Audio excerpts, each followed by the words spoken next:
มาพี่น้องเลยเปิดคลิปเปิดภาพมาตอนนี้ก็อยู่บ้านน้องหัวเพื่อนพี่น้องเลยทั้งลุงเฮิมเพื่อนจ้างทั้งไอ้สร้างเพื่อนเนาะตัดต้นพักเล็กออกพี่น้องเลยพอดีว่าทั้งลุงเฮิมเพื่อนมีข่าวดีมาแจ้งน้องหัวเพื่อนเรื่องพื้นเรื่องไผ่เนาะพี่น้องเลยชิตอแต่ต้นนั่นแหละมาพี่น้องโอ้ดีอกดีใจน้ำน้องเพื่อนเนาะพี่น้องเลยสิมีพื้นมีไฟใส่เป็นของเจ้าของแล้ววันนี้เนาะพี่น้องเลยกับพอดีว่ามันต้นไม้มันผ่านนี่ก็เลยทางลุงเฮิมเพิ่นก็เลยจ้างทางไอ้สร้างเพิ่นตัดดงเนาะพี่น้องเลยเอาคนอื่นก็กราบทักทายสบายดีเด้อเนาะพ่อแม่พี่น้อง FC เบิร์ดจุขู่จูคนเนาะบ่ว่าสิอยู่ในและต่างประเทศก็ยินดีต้อนรับเข้าสู่ช่องบ่ไลคือเก่าเนาะพี่น้องเลยพบเจอกันช่วงคอยคำลงแรงพี่น้องเลยอึ๊บโอ้โหอยู่ปลายเพื่อนมันจึงดึงได้ลุงเลย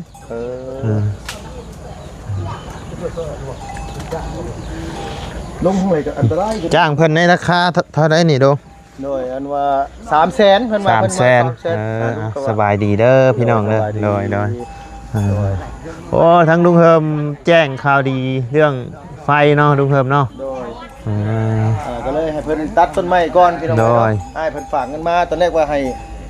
สมแซมซ่านนั่นแหละแต่ว่าบอกจันว่าเพิ่นว่าน่าจะพอแล้วจังว่า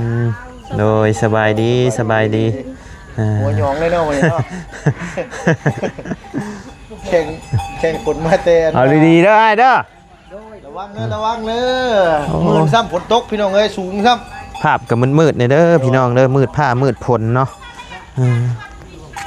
หามุมก่อนฝนตกมันสิได้เก็บได้มันสิตกมันบ่เรือแล้วฉันเพิ่นเพิ่นดึงลงเพิ่นนะดักไหนๆเด้อเด้อเกี่ยวกันเกี่ยวกันชายเด้อเป้าจะได้เรื่องจะแหลงนี่จะเป้าดึงย่านให้เล่าก่อนก็ได้ย่านให้เล่าก่อนหั่นย่อยให้เราผูกก่อนผูกอยู่ปลายมันจึงดึงลงไงผูกงามมาแล้วผูกงามได้หรอจะได้เจ้าก็เอาไปปลูกทั้งไม้ปลูกไม้น่ะเป็นหมากมันเอากินเบิดหรือเปล่าเบิดแล้วมันเบิดยามมันไหนในน้องหัวเนาะยามเนี่ยมันหมากบ่ค่อยมีแล้วพี่น้องเลยครับเบิดหมาก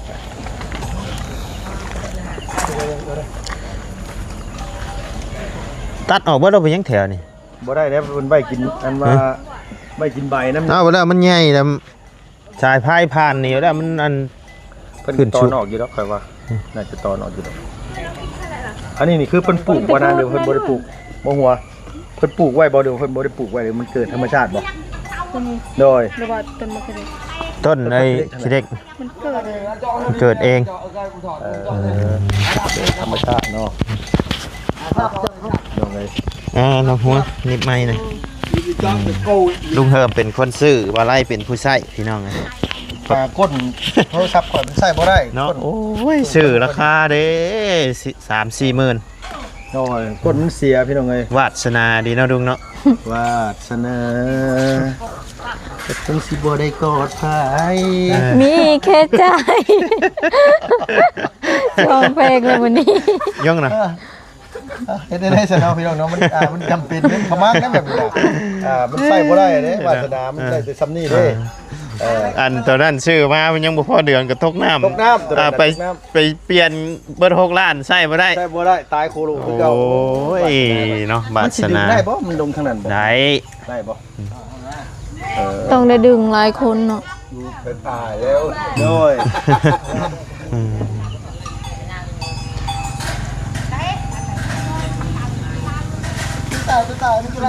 อันนี้ไปต้องตัดหม่องเทิงหันก่อนกันตัดหม่องเทิงหันก่อนน่ะได้แต่ว่าตัดเลยปล่อยมาอยู่พี่แล้วค่อยสบายดีเด้อทั้งน้องจันเด้อสบายดีอีกแล้ว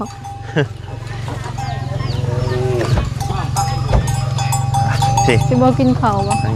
ฮะบ่กินข้าวจักหน่อยสิกินเจ้าหิวแล้วบ่ อยู่แล้วเบิ่งไงเนาะ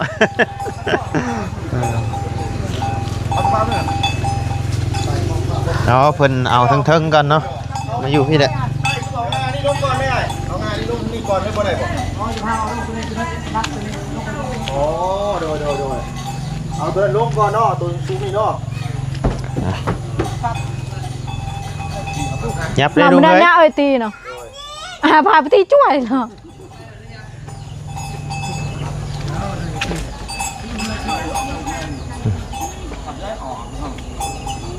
คันลงมาทางนี้สิถึงหมดตัวนี้ โอ้บ่เรือแล้วสายไฟนี่ ถึงแน่นอน โอเค โอเค โอ้ลีกเด้ออิ๊ชโอ้ยเดี๋ยว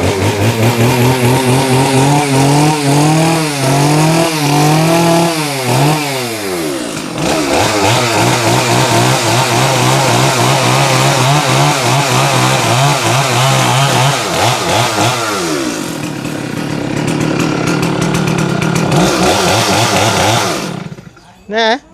เรียบร้อย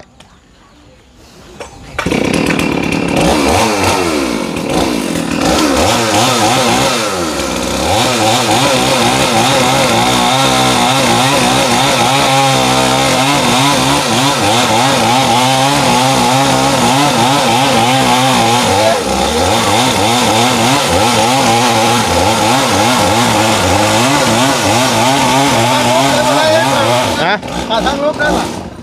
เอา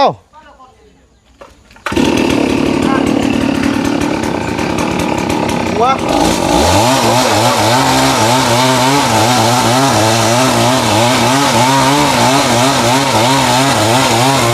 มาทางนี้เดี๋ยวค่อย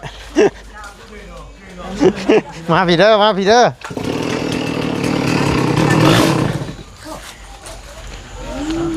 ระวังเด้อลุงเฮิมเด้ออยู่ไกลเด้อ เอา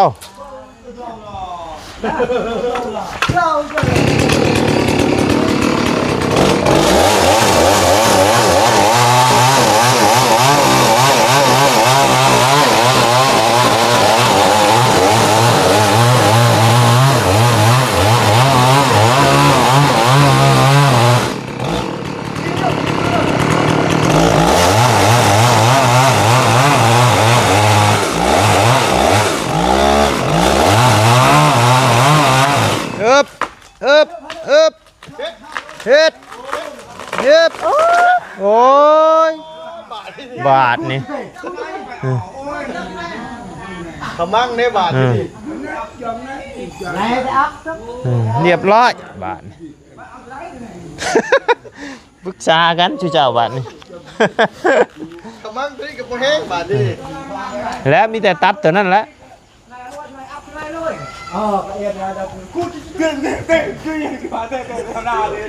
ใช้ผ้าให้อ้นอบใช้ผ้า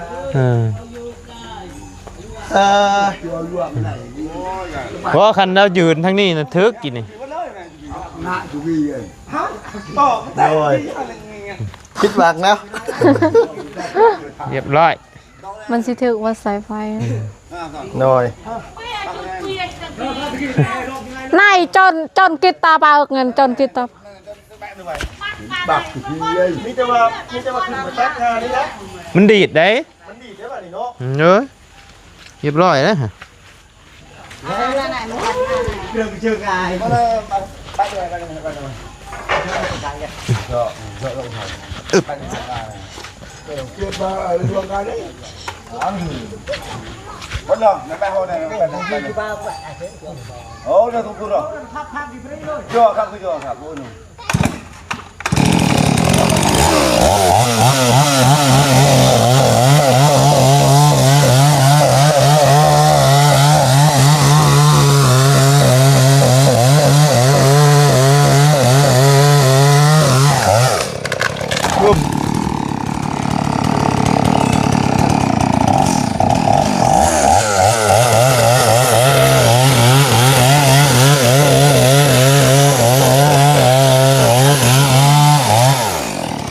เรียบร้อย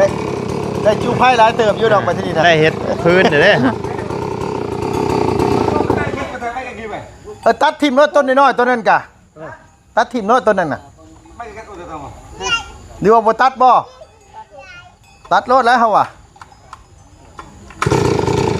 พี่น้อง แต่ก่อนก็เก่าอีกเก ตั ล่ะ ดลงให้แล้วตัดเป็นท่อนน้ำเด้อ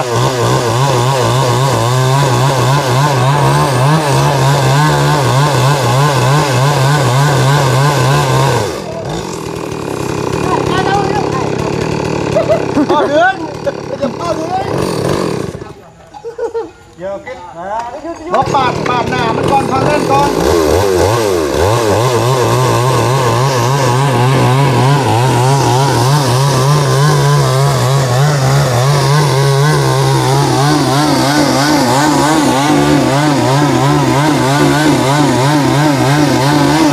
เด็กกินต้มเนาะ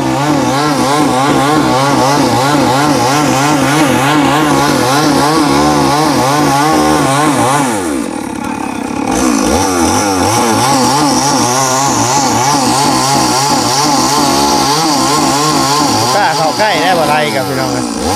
ไม่มันอยู่นะ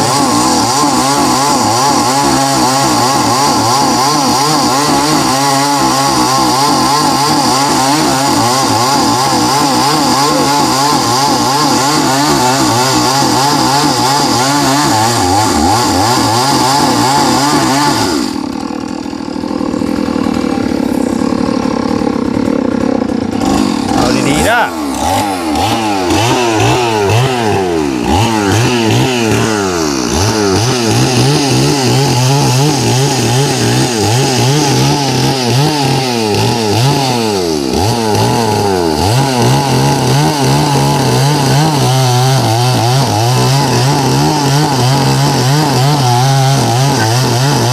ถึงเด้อ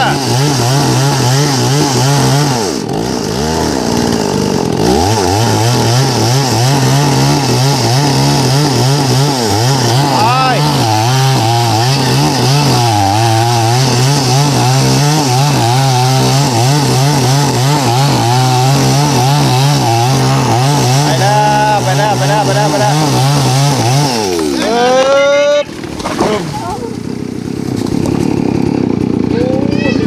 เกือบเนาะ ใจหาย เข่าสายไฟนี่โอ้ยมั่งอีกแล้วนี่เนาะ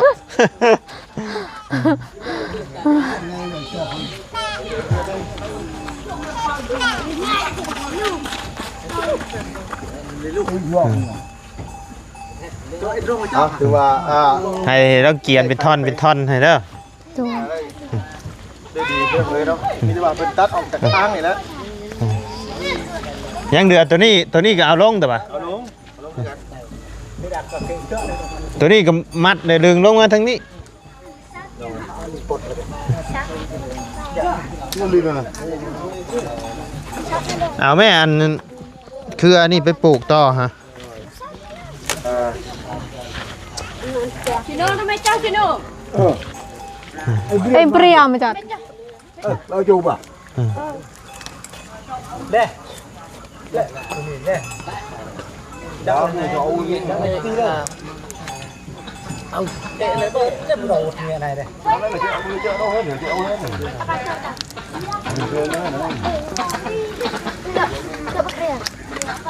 เอาโชดอยู่นี่ มันลงมาทางนี้เฉยเนาะ โอ้แกงดอกที่แซ่บกูแกงดอกมันแซ่บกว่าใบมันเนี่ย แม่นบ่ดู ใครเปล่า เอาแท้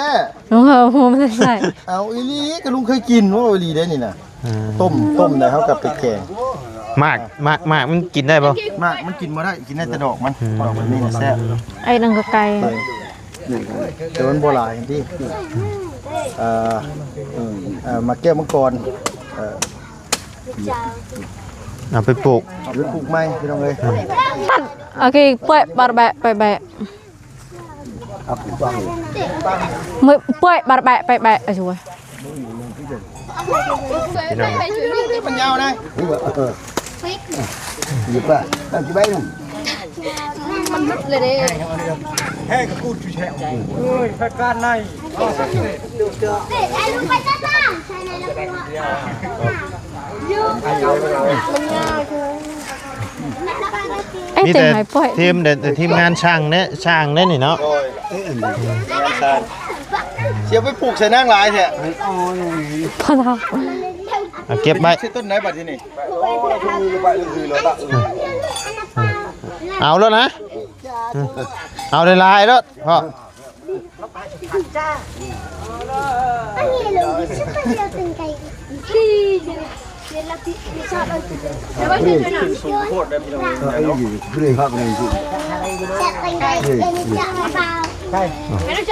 ปีนนะพี่น้องเลย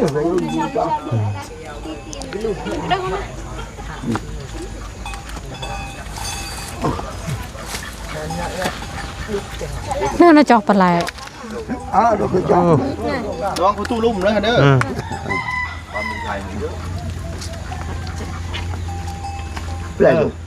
บ่อยากกินต้มเป็ดไปได้ลายเป็ดออกน้ำแน่มีต้องหันก็สิได้เสียค่าสร้างอันตัดไม้ค่าเป็ดเพิ่นอีกก็บ่แห้งอีกแล้ว ได้เจออะไรอยู่ โหแล้วอันค่าเป็ดกระช่างได้หาพี่ชอบ ไปตีตี บ่ได้แล้วอะไรช่วยอยู่เนาะโอ้ย พอเย่ไปค่ะ เจ้าอยู่เทิงได้เด้อเจ้าเด้อเจ้าอยู่เทิงได้เด้อ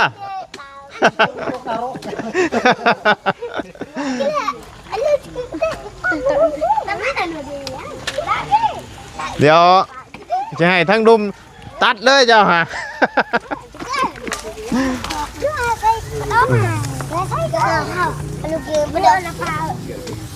น่าทันตีเดินดับลงจังหน่อย ไฟนี่เขาต้องต่อจากนี้ไปนอกนั้นเอาลงมันก็บ่ได้เนาะ แมนมันยามนั่นมันก็ โอเคแก้ไขปัญหาได้ถูกจุดอยู่อันนั้นบ่ลงคือตามเป้าหมายเห็นโอ้ยบ่แห้งอีกละ สายไฟดิ โอ้ย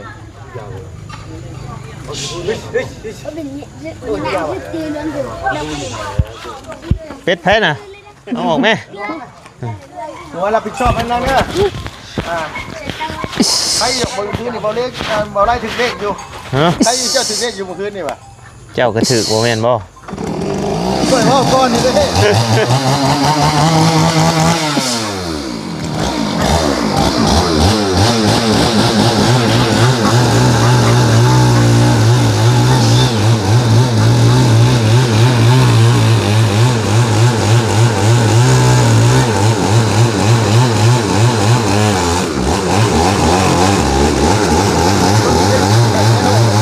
โอ้มีแกนนี่นะ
ตัดปลายมันเล็ก เรียบร้อย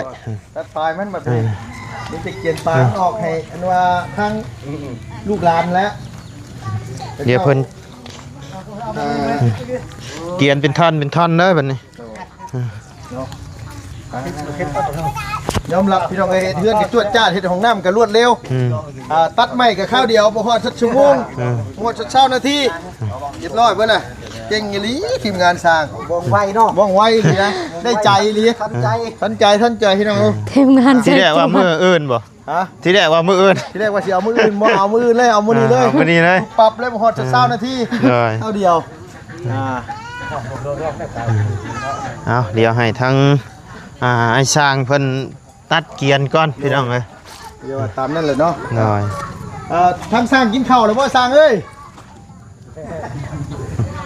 มาเด้อบัดนี้เด้อจะโดย ไปพี่น้องเอ้ยสำหรับคลิปนี้ทางบ่ไล่ก็จะได้ขอจบคลิปปิดคลิปลงไว้เพียงสำนี้กันเด้อพี่น้องเด้อขอบคุณพ่อแม่พี่น้องและ FC เบิร์ดทุกคนเนาะที่เข้ามาติดตามและรับชมทั้งสองบ่ไล่เนาะสำหรับคลิปนี้ไปแล้วพี่น้องสบายดีเด้อ สด